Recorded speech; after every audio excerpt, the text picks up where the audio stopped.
In this video, we'll be discussing past simple tense versus past perfect tense.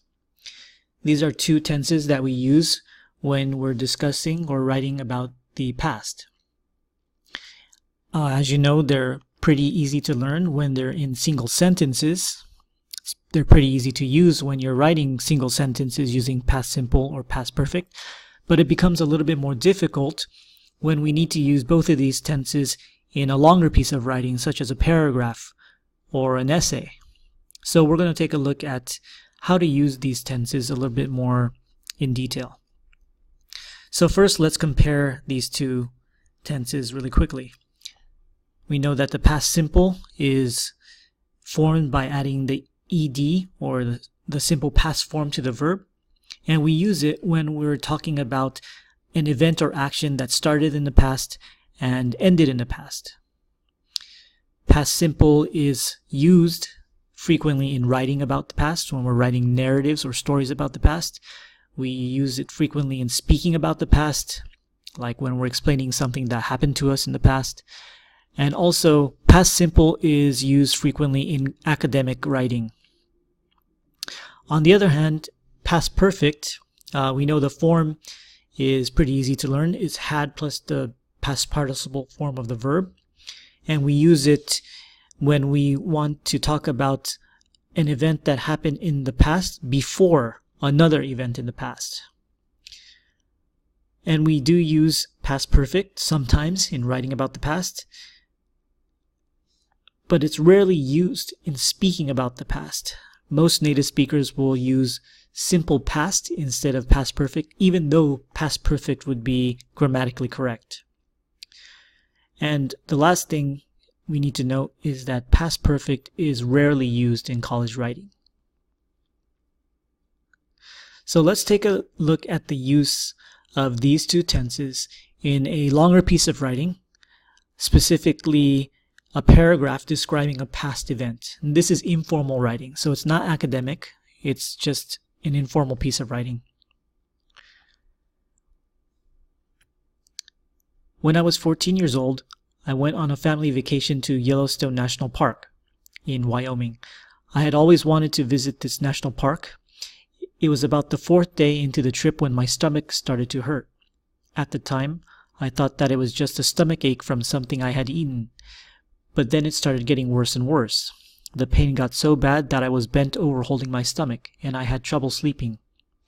My parents decided that I needed to go to the doctors even though I didn't want to. They drove me to the local emergency room where the doctors did many tests on me. They figured out that I had appendicitis and that I had to have my appendix removed. I didn't want to have an operation so far away from home, but there was no choice. I was really scared when I went into the operating room. It was cold and the lights were really bright. The doctor put me to sleep with gas, and when I woke up, my appendix was gone. This is a family trip that I will never forget. So you can see that most of this paragraph is in simple past. You can see, for example, when I was 14 years old, I went. It was. My stomach started to hurt. So again, most of the verbs are in simple past.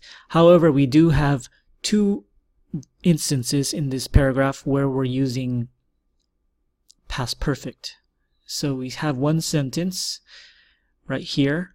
I had always wanted to visit this national park. But we can see that there's not really any event in the past that we're comparing this to, or that we're saying that this happened before. So actually, we used past perfect right here. I had always wanted to visit this national park because we're talking about the whole event of going to Yellowstone National Park. So I had always wanted to visit this national park.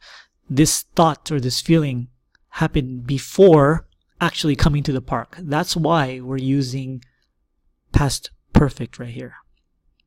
So let's move on. It was about the fourth day into the trip when my stomach started to hurt. At the time, I thought that it was just a stomach ache from something I had eaten. So we can guess here that we're using past perfect because whatever was eaten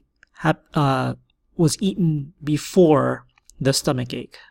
Okay, so here it's a clear use of past perfect where we're saying that the eating something happened first and then later there was a stomach ache. So you can see that the rules that apply to single sentences when we're using past perfect are not always the same when we're looking at a piece of longer text and we want to use past perfect. But notice as a whole that even in this paragraph, past perfect is only used twice. And there are many, many verbs in this paragraph. So just remember, past perfect, important to know, but it's not often used in writing or in speaking.